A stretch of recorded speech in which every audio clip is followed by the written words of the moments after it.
Preservation Evoker is not your average healer. You're fast, mobile, and explosive. Literally. Instead of sitting in the back spamming heals, you're dashing around the party, charging up massive empowered spells, and deciding in real time whether to pump healing or contribute damage.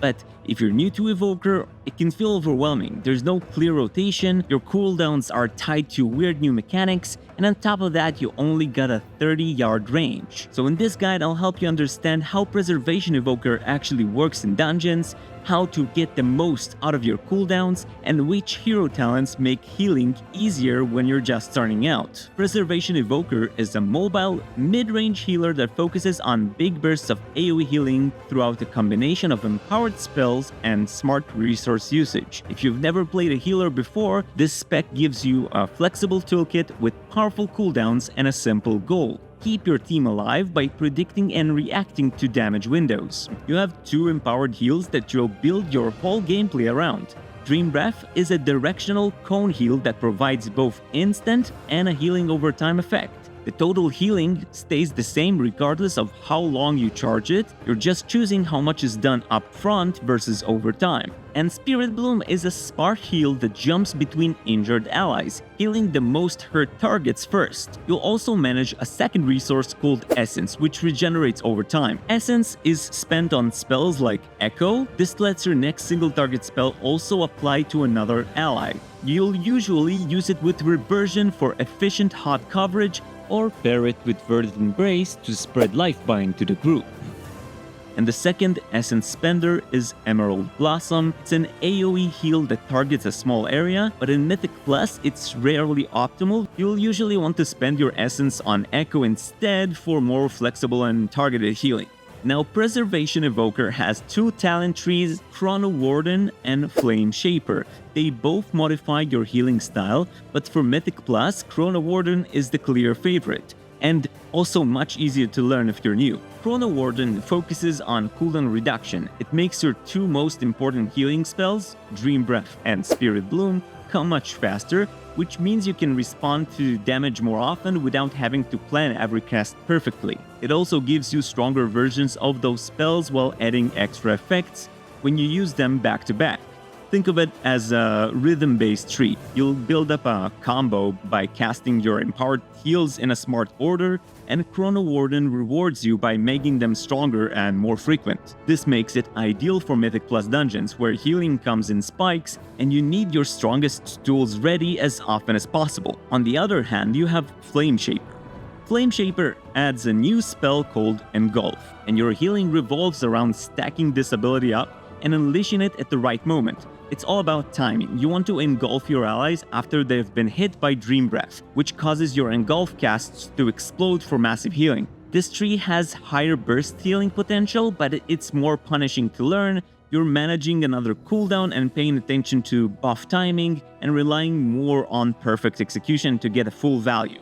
Flameshaper is great in large raid groups where you can stack engulf casts and hit 20 plus players at once, but in Mythic Plus it's harder to set up and falls behind Chronowarden in both healing output and ease of use. So this is the reason this guide will mainly talk about Chronowarden. When it comes to cooldown usage, Preservation has some of the strongest healing cooldowns in the game, but using them at the right time is what separates a good evoker from a great one. These aren't just panic buttons, they're tools for you to plan around.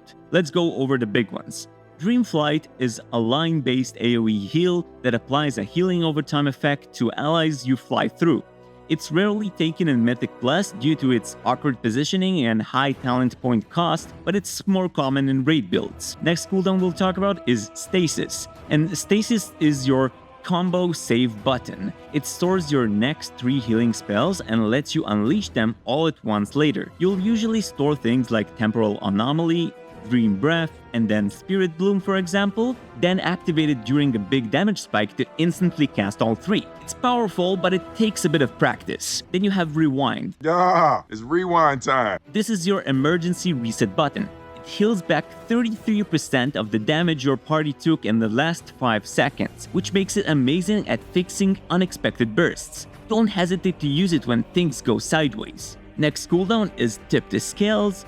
It makes your next empowered cast instant and max rank. This is perfect when you don't have the time to charge a heal, so you can combine it with Spiritbloom or Dream Breath to save your party instantly. The next cooldown is Zephyr, and Zephyr gives your group 20% AoE damage reduction for 8 seconds. It's short but extremely strong when you know a big hit is coming, especially during big AoE hits in dungeons where you expect large group-wide damage. And the last cooldown I'll talk about is Emerald Communion. It heals you and the party while letting you cast other spells. This helps you stay alive during chaos and keep healing without running out of mana. It's best used preemptively before heavy incoming damage. A strong combination is spreading Echo across your group and using Verdant Embrace to apply Lifebind to everyone, and then casting Emerald Communion. This replicates your healing to the whole party and can stabilize the group instantly. The key to all of these: don't wait too long. If you delay using cooldowns until people are already dead,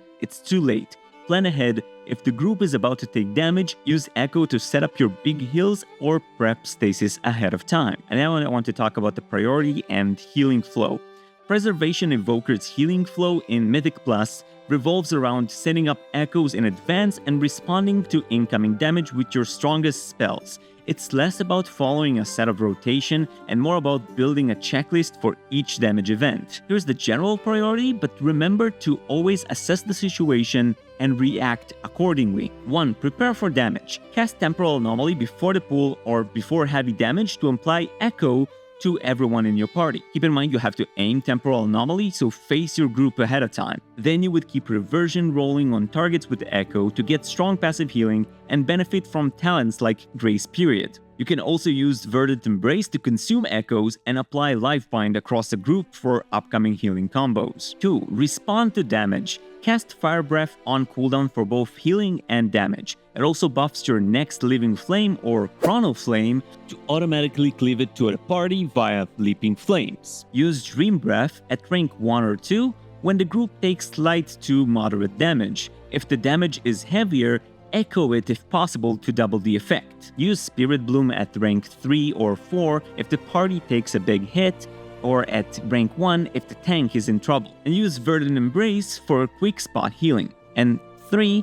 Field downtime. You should be always casting. Your version should stay active across your group. You should use Living Flame or Chrono Flame to top people up and generate Essence Burst for free spells. If nothing urgent is happening, use your free time to spread Echo and prepare for the next burst. If everyone else has Echo and you still want to use your essence on something, you can use it on Emerald Blossom. And remember, you have other tools like Rewind, Stasis, and everything else. Preservation Evoker might look complicated at first, but once you understand the rhythm, it becomes one of the most rewarding healers in the game. You're fast, mobile, and capable of massive burst healing when it matters most. Focus on your empowered spells, get comfortable with setting up Echo, and don't be afraid to use your cooldowns often. The more you play, the more it clicks, and once it does, you'll start to see how much power the spec really has. If this guide helped you to get a grip on Preservation Evoker, consider giving the video a like, and if you want more beginner-friendly guides and for every spec in a game, subscribe and check out the rest of the channel. If you have questions or you're confused about something,